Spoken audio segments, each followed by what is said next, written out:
உங்கள் வீடு தேடி வரும் அரசு. உங்களுடன் ஸ்டாலின்.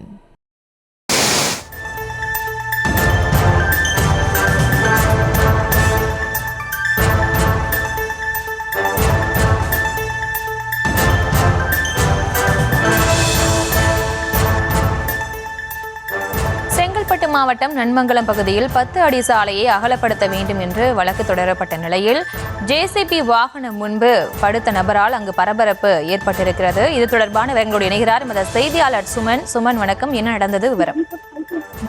வணக்கம் பிரியங்கா. அதாவது செங்கல்பட்டு மாவட்டம் நன்மங்கலம் ஊராட்சி சித்தாந்தா நகர் 5வது தெருவில் வசித்து வருபவர் அசோக். இவருக்கு வீட்டின் எதிரே அந்த பகுதியில் 3 வீடுகள் உள்ளது. அதாவது மணி உள்ளிட்ட 3 குடும்பங்கள் தனித்தனியாக வசித்து வருகின்றனர்.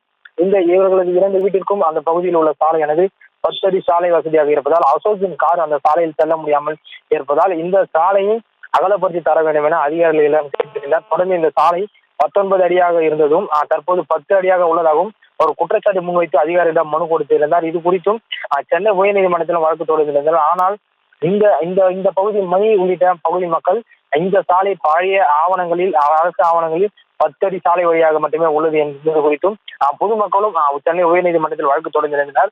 இந்த நிலையில் அரசு இந்த சென்னை உயர்நீதிமன்றம் இந்த சாலை 19 அடியாக இருக்கிறது என உத்தரவிட்டதை தொடர்ந்து உடனடியாக மீதியுள்ள 9 அடியும் மீட்க வேண்டும் என அதிகாரிகளுக்கு உத்தரவிட்டிருந்தார். இந்த நிலையில் இந்த பொதுமக்கள் சென்னை உயர்நீதிமன்றத்தில் வழக்கு தொடர்ந்த அடிப்படையில் இன்று இறுதி விசாரணையானது வர உள்ளது.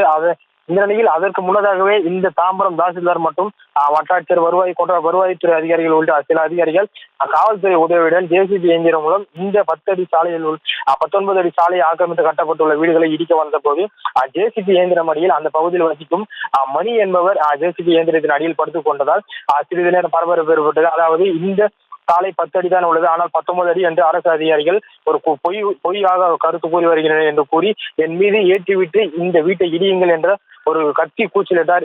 இதனால இங்கு சிறிது நேரம் பரபரப்பு ஏற்பட்டது. தொடர்ந்து அவரை மீட்கும் போது அவர் மயக்க நிலையில் அடைந்ததை தொடர்ந்து அவரை 108 ஆம்புலன்ஸ் மூலம் குரோம்பேட்டையில் உள்ள அரசு மருத்துவமனைக்கும் சிகிச்சைக்காக தற்போது அனுப்பி வைக்கப்பட்டுள்ளார். தொடர்ந்து இந்த பகுதியில் ஏராளமான போலீசார் குவிக்கப்பட்டுள்ளதால் இந்த பகுதியை ஒரு பரபரப்பான சூழல் நிலவி வருகிறது. பிரியங்கா,